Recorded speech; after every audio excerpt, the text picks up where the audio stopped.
मुजफ्फरनगर में मंसूरपुर डिस्टिलरी और विवादित मंदिर को लेकर शुरू हुआ बवाल इस कदर बढ़ा कि किसी की कार्यशैली पर सवाल खड़े हुए तो किसी की सुरक्षा वापस ले ली गई। मामले में लगातार सियासी रंग घुलने लगे और फिर जो शिकायत और गुहार के बाद सुरक्षा वापस मिली। तो क्यों और कैसे हुआ विवाद, क्या है पूरा मामला, इस रिपोर्ट में देखिए। मुजफ्फरनगर में मंसूरपुर डिस्टिलरी और खानपुर गांव के बीच मंदिर की जमीन को लेकर विवाद हुआ। प्रदर्शन हुए, नारेबाजी हुई। पुलिस प्रशासन और पूर्व केंद्रीय मंत्री के बीच तीखी बहस के बाद सियासी बयानबाजियों का दौर शुरू हुआ। शिकायत हुई, गुहार लगाई गई और फिर नजरे करम के बाद सुरक्षा वापस मिली।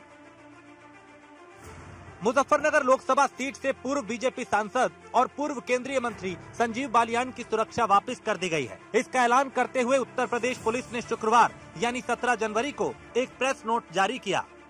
इसके तहत अब संजीव बालियान को केंद्र की तरफ से वाई कैटेगरी की सुरक्षा की घोषणा हुई। यूपी पुलिस की तरफ से जारी प्रेस नोट में कहा गया, सुरक्षा विभाग लखनऊ से पत्र मिला है। इस पत्र में अवगत कराया गया है कि पूर्व केंद्रीय राज्य मंत्री संजीव बालियान को केंद्रीय गृह मंत्रालय से प्राप्त सूची के मुताबिक वाई कैटेगरी की सुरक्षा प्रदान की गई है। भारत सरकार से प्राप्त वाई कैटेगरी की सुरक्षा 1 से 4 के सशस्त्र गार्ड आवास सुरक्षा के लिए और 3 पीएसओ समेत कुल 8 सुरक्षा कर्मी संजीव बालियान की सुरक्षा में तैनात रहेंगे। दरअसल कुछ दिन पहले मंसूरपुर डिस्टिलरी और खानपुर गांव के बीच मंदिर की भूमि को लेकर चल रहे विवाद के मामले में जब पुलिस मंसूरपुर डिस्टिलरी की तरफ से जमीन का कब्जा करने पहुंची, तब संजीव बालियान भी गांव वालों के पक्ष में मंसूरपुर थाने पहुंचे और समर्थकों के साथ मिलकर पुलिस पर और अधिकारियों पर भ्रष्टाचार के आरोप लगाए।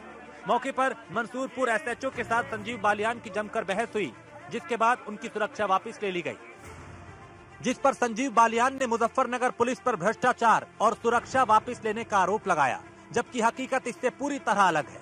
न्यूज वन इंडिया के पास मौजूद कोर्ट का आदेश ये बताने के लिए काफी है कि कैसे एक विवादित मंदिर की आड़ पर राजनीतिक चमकाई जा रही है।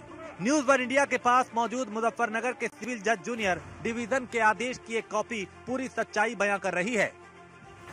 दरअसल सिविल जज जूनियर डिवीजन की कोर्ट ने 24 दिसंबर 2024 को एसएचओ मंसूरपुर को आदेश दिया था कि जमीन को डिस्टिलरी के पक्ष में खाली कराए और आदेश का अमल करते हुए 14 जनवरी 2025 को अदालत में कंप्लायंस रिपोर्ट पेश करें, जिस पर मुजफ्फरनगर की पुलिस महज आदेश का पालन करती हुई जमीन को खाली करवाने पहुंची थी।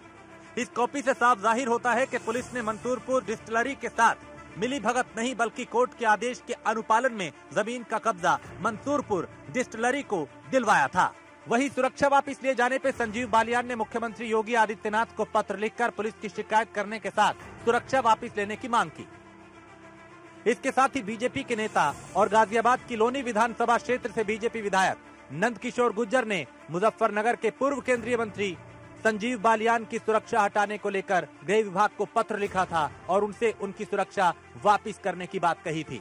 बहरहाल अब उनकी सुरक्षा फिर से बहाल कर दी गई और उन्हें वाई कैटेगरी की सुरक्षा दी गई। लेकिन सवाल ये कि पूर्व केंद्रीय राज्य मंत्री संजीव बालियान ने यूपी पुलिस पर आरोप क्यों लगाए?